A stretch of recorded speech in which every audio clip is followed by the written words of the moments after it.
And children all over the country are encouraged to take part in this, in storytelling. This year's theme for Storytelling Week is to soundtrack their story.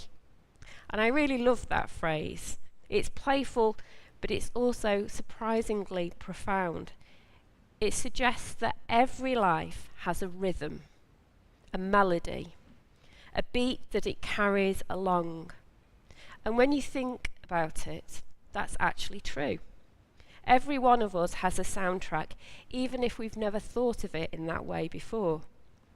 Some of us have stories that sound like a brass band marching down the street, full of energy and confidence.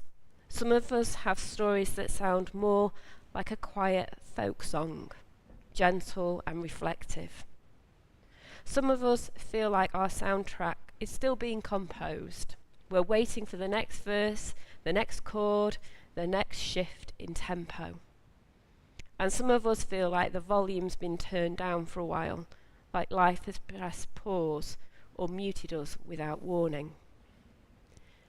And into that, into the noise, into the quiet, into the confidence and the uncertainty, Jesus speaks these simple, astonishing words. You are the light of the earth. You are the salt of the earth. Not you might be, not you could be if you tried harder, not you'll become this one day when you've sorted yourself out. Just you are. It's as if Jesus is saying, your life already has a soundtrack. You don't need to compose something new. You don't need to imitate someone else's tune. You don't need to wait until you feel more impressive. The music is already there. Let it play. Jesus is speaking to ordinary people when he says this, not religious experts, not the people with tidy lives, not the people who feel like they've got everything under control. He's speaking to fishermen, to parents, to widows and teenagers, labourers, people who've been overlooked, people who've been told they're not important, people who are carrying stories they're not sure anyone else would want to hear. And he looks at them, at their real lives, at their struggles, their real hopes, and he says, you matter, your presence matters, your story matters. Salt brings out flavour. Light helps people to see. In today's language, we might say, your story adds something to the world's soundtrack that no one else can add. Your life carries a melody that someone else needs to hear. Your presence brings harmony, depth, texture, warmth. Jesus is saying, your life has the power to bring goodness into the world. Your story can help someone else find their way. You make things better simply by being who you are. And that's a big thing to hear, because most of us don't think of ourselves in that way.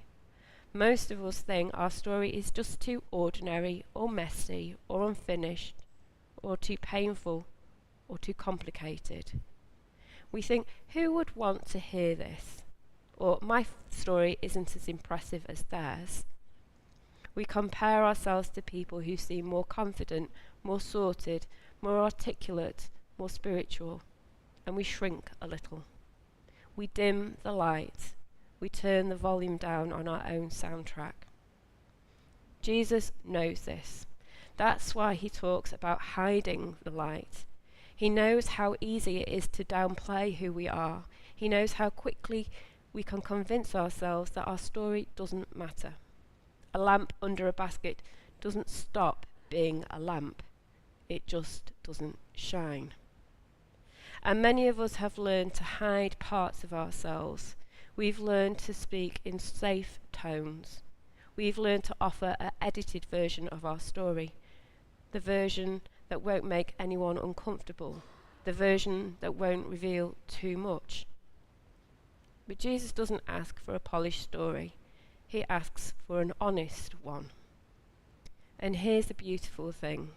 The cracks in our story are often the very places where God's light shines through most clearly.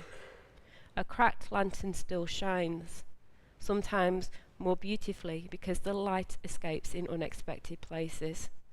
The parts of your story you're most tempted to hide might be the very part someone else needs to hear. And if we stay with the soundtrack image for a moment, every piece of music has its minor chords, its pauses, its unexpected shifts. They are not mistakes. They're part of what makes the music real. They're part of what gives it depth, and your story is the same. The quieter verses, the unresolved chords, the moments where the rhythm faltered, they belong. They're part of the song God is writing in you. That's why telling your story can be an act of faith. Not because you're trying to impress someone, but because you're trying to let God's work in your life be heard. And you don't need to be eloquent, you don't need to be confident, you don't need to have everything sorted. You just have to be willing. Because someone out there needs to hear a story like yours. Someone needs to know that they're not the only one who struggled. Someone needs to see what grace looks like in real life. Someone needs to hear how you kept going when life was hard. And someone needs to hear how God met you in the ordinary or the unexpected or in the quiet moments when you weren't sure what to do next. And the thing is, we often underestimate the power of our own story because we're used to it. It's normal to us. It feels unremarkable. But to someone else, it might be exactly the story they need. Think about those people whose stories have shaped you. A teacher who believed in you, a friend who listened, a grandparent who told you about their life, a neighbour who showed kindness when you needed it.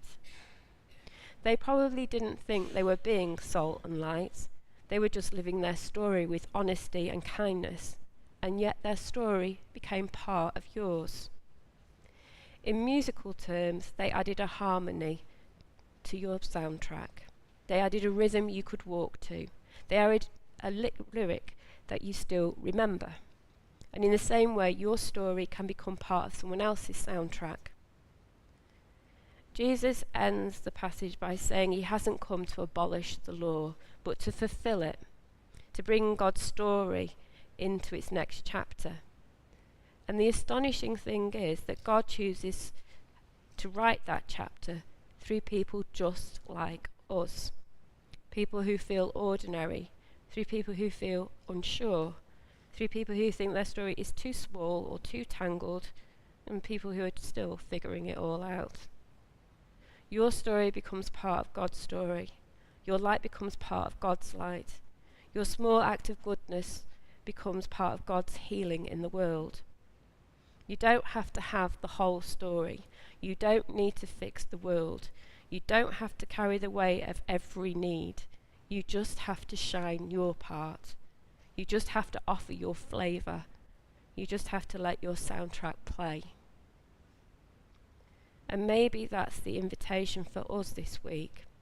As children and young people explore the soundtrack of their lives, maybe we can do the same. Maybe we can pause long enough to notice the rhythms of our own story. Maybe we can honour the chapters that shaped us, even the difficult ones. Maybe we can pay attention to the moments where grace surprised us. Maybe we can remember the people who added harmony to our lives, the people who helped us find our way, the people who believed in us when we didn't believe in ourselves. And maybe we can also acknowledge dissonant notes, the moments that didn't make sense at the time, the seasons that fell out of tune, the times when the soundtrack went quiet. Because those stories belong too. They're part of our story. They're part of the light. Because Jesus doesn't say, you are light of the world when things go well. He doesn't say you're salt of the earth when you feel confident. He simply says you are. Right now, as you are, with the story that you have, with the questions that you carry, with the hopes you're still holding, with the wounds that are still healing, with the gifts that you don't always recognize. You are salt. You are light. You are a story worth telling. You are a soundtrack worth hearing. Not because you're perfect, not because your story is tidy, not because you've got everything figured out, but because God delights in working through ordinary people, because God's light chooses ordinary lamps, because God's flavour chooses ordinary lives, because God's story chooses ordinary storytellers, because God's music chooses ordinary voices. So, when you hear the music of your own life with fresh ears, may you trust the light that God has placed in you. May you offer your story with courage and tenderness, and may your life, in all its complexity and beauty, become part of the soundtrack of God's healing words.